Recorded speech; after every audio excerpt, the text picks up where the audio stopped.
A bus rolls to a stop outside the iron gates of Fort Blackwood just before dawn. The place is grey, silent, and known for breaking the strongest soldiers the army has ever produced. 23 new recruits step off that bus with heavy packs and tired eyes. Among them is a small young woman with brown hair pulled back tight. She says nothing. She looks at the fortress ahead like she has seen worse. The drill sergeants line them up. They shout orders and push bodies around. She keeps her calm. She lifts her chin a little when the loudest sergeant, a man built like a wall named Tors, walks past her. Tors laughs out loud and points her out to the men behind him. He tells them this one will cry by sundown. The men laugh with him. They do not know what they are looking at. The girl keeps her eyes forward. Cold morning air fills the camp. Boots stomp on gravel. A flag rises slowly on a tall pole near the motor pool. None of those soldiers see it yet, but their plain new teammate is the most dangerous person on this base.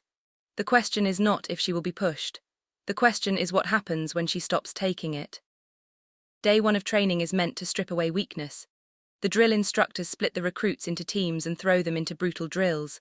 They run hills with logs on their shoulders. They crawl through mud under barbed wire. They carry each other across hot sand.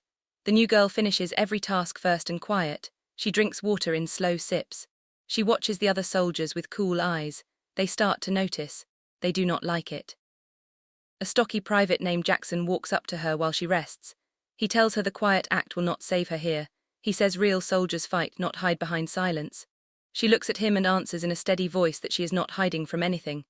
Jackson laughs in her face. He tells her she is too small, too soft, and too new. He calls her sweetheart in a way that is meant to sting. She stands up and walks past him without a word. The other recruits watch the exchange. They begin to take sides. A few feel bad for her. Most decide she is weak and will not last the week. By lunch, a small group of loud soldiers has begun to call her princess behind her back. They have no idea the word is about to follow her into a very different life. The seed of something dangerous has already been planted, and every laughing voice feeds it. By the second week, the laughter turns into open harassment. Jackson and 2 of his friends begin pushing into her space during meal times. They knock her tray, they block her path, they call her the wrong name just to see her flinch. She does not flinch, they find that strange. The worst moment comes during a night march through the dark woods. Jackson trips her on purpose and tells the squad she fell. The squad sergeant sees it but says nothing. Other soldiers smirk in the shadows. She gets back up, wipes the dirt from her face, and keeps moving. That night in the barracks, 3 soldiers surround her bunk and begin daring her to fight back. They want a show. She sits up slowly and asks them calmly if they are finished. They are not. They push harder. One of them, a loud private named Cole, gets right in her face and tells her that girls like her do not belong on this base.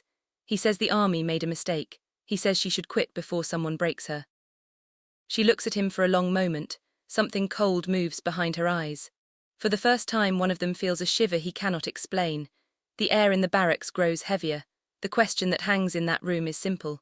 What is she waiting for, and how long can she hold it back? The harassment spreads from words to acts. Jackson flips her bed during a room inspection and blames the wind. Cole spills her water jug and spills it again the next morning.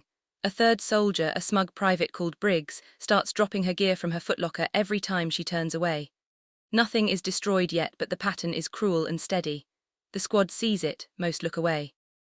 A few recruits try to help her, especially a quiet medic named Farrow who keeps offering her bandages and water.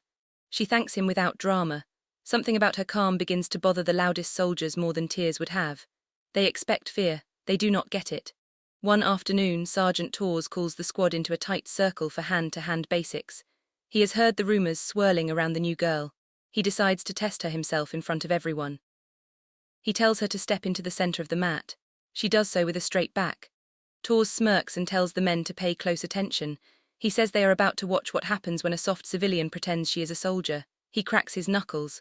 The recruits gather around in a wide ring. Farrow looks worried. Jackson looks hungry. Nobody watching believes she will last 1 minute. The stage is set and the whole base is about to learn a hard lesson.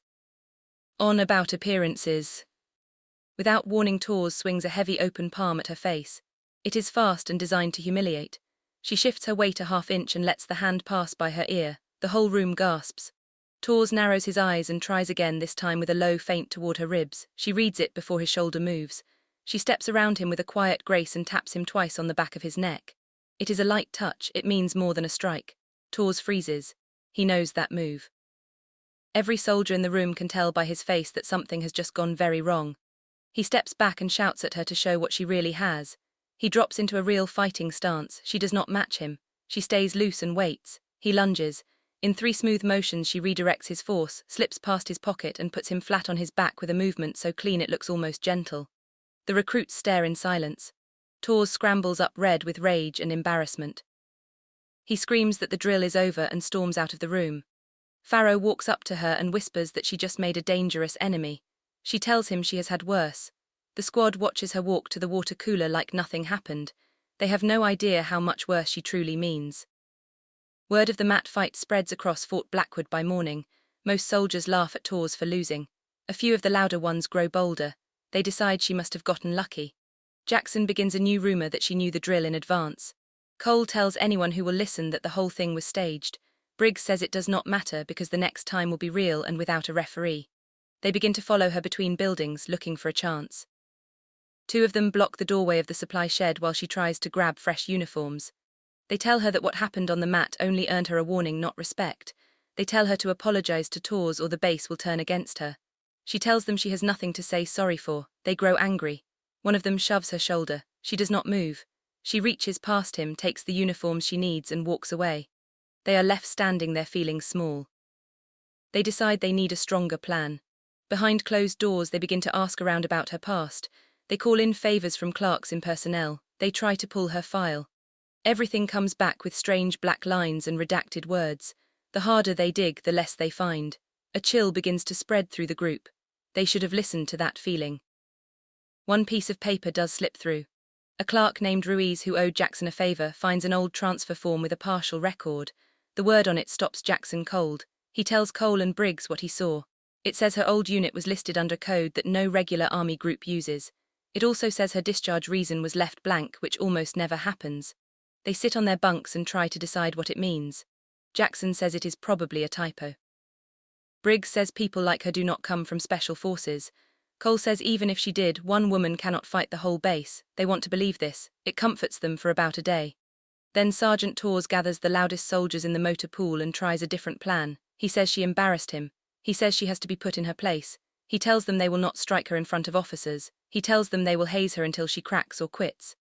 They agree. The plan is cruel and simple. They will make her life on this base so heavy that she has no choice but to walk away. What they do not understand is that they are about to try to break someone who has been trained to operate behind enemy lines for months at a time. The harder they push, the more they reveal that they are not in control. Tors should have stopped when he had the chance to walk away. The campaign against her begins that very night. Someone steals her boots from her footlocker. Someone else cuts the laces on her spare pair. Cold water lands on her bed during the night. A whispered voice tells her to cry for her mama. She lies still and breathes slow. In the morning, she reports nothing to the chain of command. The senior officers begin to notice patterns they cannot ignore. Captain Mercier, the base commanding officer, pulls Sergeant Tors aside and asks him direct questions about what his men are doing. Tors plays dumb and blames stress from the new training cycle. Captain Mercier tells him that any soldier found harassing a teammate will face real consequences. She warns him that her base will not become a place of fear. Tors walks out of that office feeling the heat on his neck. He decides the campaign must end fast, or he will be the one who pays. He orders Jackson, Cole, Briggs and 2 others to a back room and tells them they have 48 hours to make the problem go away. They take his words as permission F. Or anything. They do not understand that Captain Mercier has quietly called a number she should not have had to call. The phone rings in an office far from Fort Blackwood. A calm voice on the other end begins to read a sealed file. The final move of this game has already begun. On the morning of the 3rd day, the harassment reaches a peak. 5 soldiers surround her during a field drill and try to force her into a mud pit. They shove and laugh. They call her offensive names designed to shatter any calm. She plants her feet and does not go down. One of them, Briggs, raises a fist to make the point clear. Before he swings, she moves. The motion is small, but it changes the air around them. She taps his wrist, twists his shoulder and puts him on his knees in the dirt with one smooth motion. The others step back in shock. Cole tries to grab her from behind. She feels him coming, drops her weight and flips him over her hip onto his back. Jackson charges in next and gets met with a rolling lock that pins his arm and stops his breath. The whole thing takes less than 10 seconds. 2 soldiers are on the ground. 3 are backing away. The remaining soldiers from the drill rush over to help. They have now seen the truth with their own eyes. This woman is not playing. Briggs calls her a name that is even worse than before. She stops.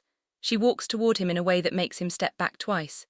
She tells him in a quiet voice that the next word out of his mouth will be his last on this base. He believes her. Briggs goes silent. The tension on the field is so thick it could cut glass. Word of the field fight reaches Captain Mercier within minutes.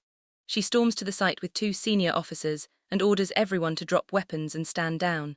The 5 soldiers are placed under armed escort. Briggs, Cole and Jackson are taken to the base brig in handcuffs. The new girl stands calm and answers every question with clear honesty. Captain Mercier watches her with growing respect. She orders a full background investigation on her new soldier before any further action is taken. That night, sealed files arrive by secure courier from a command that most Fort Blackwood soldiers have never even heard of. The cover sheet bears a black insignia that makes Captain Mercier pause. She opens the file alone in her office. The first page lists her real name and rank. The second page lists her service record. It includes missions that do not officially exist. It lists confirmed eliminations of high-value targets. It lists deployments into territory so hostile that other special operations units refuse to enter. The third page lists her training pipeline: Navy SEAL, Sniper School, Close Quarter Combat Instructor, Language School, Survival School that lasts weeks in frozen water. Captain Mercier reads the file twice and closes it slowly. She whispers a single word into the empty office: Elite. She picks up the phone and calls a number even Tors has never been cleared to know. The new girl is about to become the most important soldier on Fort Blackwood, and almost everyone on base still thinks she is a joke. The base feels different the next morning. Soldiers whisper in hallways and chow halls. Jackson, Cole and Briggs sit locked in the brig with hard faces. Sergeant Tors has been summoned to Captain Mercier's office. He walks in expecting a tongue lashing.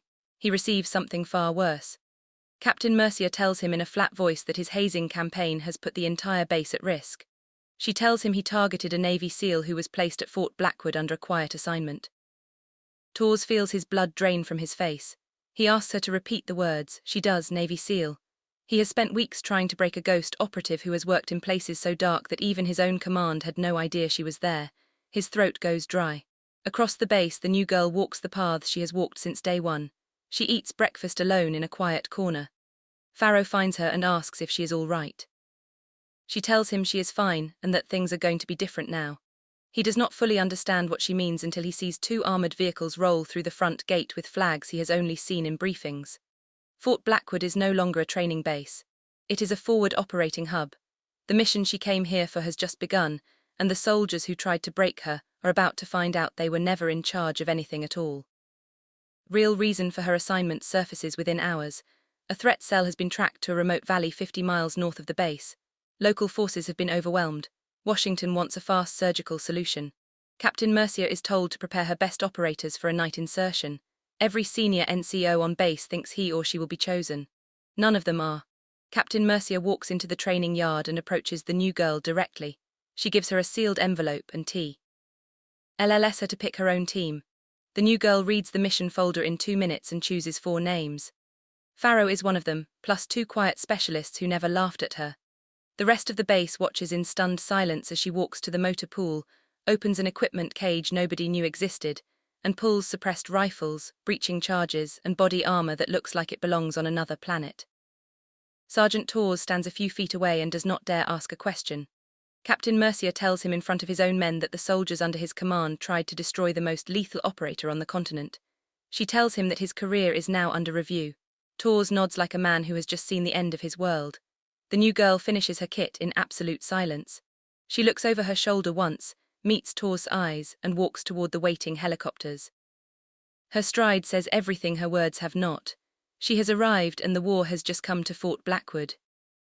The helicopters lift off into a black sky filled with stars. The new girl sits in the cargo bay with her team, eyes locked on a tablet showing real-time aerial footage of the target valley. She speaks in calm, clipped tones. Every member of the team listens like their lives depend on it because they do. She runs through entry points, signals, and contingencies in less than 15 minutes. Farrow watches her and realizes that he has never seen anyone so certain in a dangerous moment. They touch down on a ridgeline and fast rope down into heavy wind. The valley below is quiet in the wrong way. She splits her team into pairs and moves them into position with hand signals that no one outside special operations would even recognize. Within 20 minutes they have eyes on the compound. She issues her final orders in a whisper. They begin the assault so fast that the enemy barely has time to grab weapons. She takes point through the first building and clears it room by room. She moves like smoke, she is everywhere at once and nowhere at all. Two enemy fighters try to ambush her from a doorway. She reads the angle, drops low and puts both down before they finish raising their rifles. Her team follows her like a single organism. By dawn the compound is secure, 3 high-value targets are in custody and not a single American is wounded. She radios back to Fort Blackwood in a flat voice. Mission complete. Captain Mercier breathes a long sigh of relief. The soldiers who once laughed at her stare at their radios in total silence. They have just watched a joke rewrite the meaning of their entire base. Back at Fort Blackwood, the mood feels like a different country. Word of the mission spreads through the base faster than any official briefing. Soldiers crowd around screens showing the after-action footage approved for release. They see her move through the compound like a ghost. They see her hold back covering fire while her team evacuates wounded prisoners. They see her kneel beside an injured enemy fighter and stabilize him until a medic can take over. It is not the action of a brute. It is the action of a complete operator who knows exactly what she is doing. Sergeant Tors watches the footage alone in an empty room. He begins to understand the size of his mistake. Captain Mercier summons him again. She tells him that disciplinary action has begun against him, Jackson, Cole, Briggs, and the 2 others involved. She tells him that each of them will face formal charges under military law. She tells him that their records will carry this incident for the rest of their careers. Tors nods without argument. He has nothing left to say. The brig doors open later that day and Jackson, Cole, and Briggs are marched to Captain Mercier's office. They each have to stand before her and the new girl and admit what they did. Briggs is the first to break. He tells her that he is sorry and that he had no idea who she was. She looks at him and answers in a calm voice that it was never about who she was. It was about how they treated another soldier. The weight of that answer hits them harder than any punishment could. The days that follow bring a strange quiet to Fort Blackwood. The soldiers who once mocked her now lower their eyes when she passes. No one calls her princess anymore. No one knocks her tray. No one blocks her door. Several of the younger recruits quietly ask her questions about training and respect. She answers everyone with patience and clarity. Farrow becomes her closest ally on base. He tells anyone who will listen that he stood beside her on the ridge and saw the truth with his own eyes. The senior command schedules a formal ceremony to recognize her service. Captain Mercier awards her a commendation for valor that is rarely given. She pins it on her chest in front of the entire base. The crowd salutes in perfect silence. Tors, standing at the back, feels the sharp sting of watching the soldier he tried to destroy wreck. Even honor he will never touch. That evening she sits on a bench outside the barracks and looks at the same gate where she arrived weeks ago. She tells Farrow that she never planned to reveal herself. She tells him that the mission called for quiet and that the hazing forced the reveal earlier than she wanted. Farrow nods and says that the base needed to see what it had become. She agrees. She tells him that strength is not about winning a fight on a mat. It is about protecting your people even when no one is watching. Fort Blackwood will never look at her the same way again.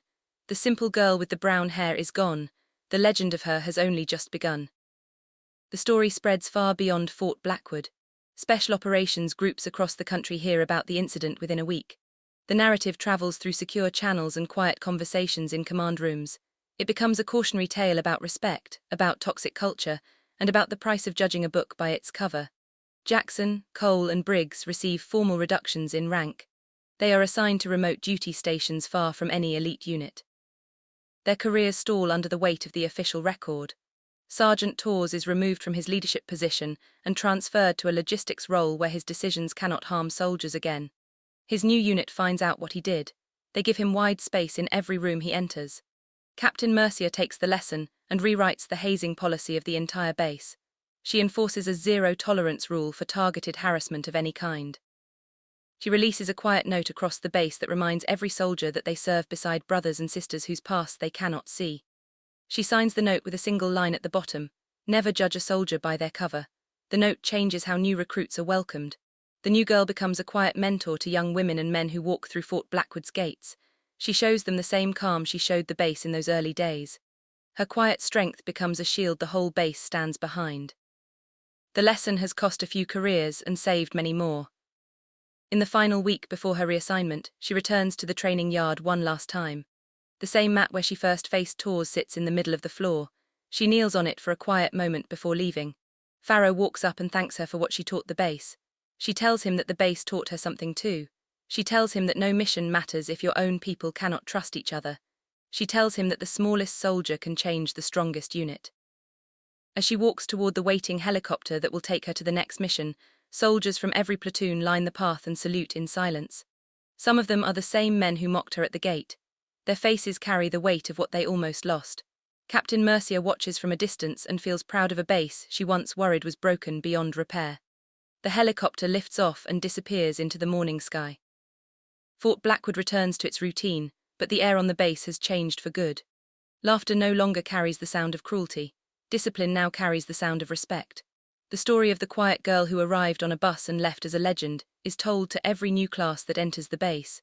It is a story about a single kick that taught an entire base a lesson they will never forget. The roar of the helicopter fades into the sky, and Fort Blackwood stands ready for whatever comes next.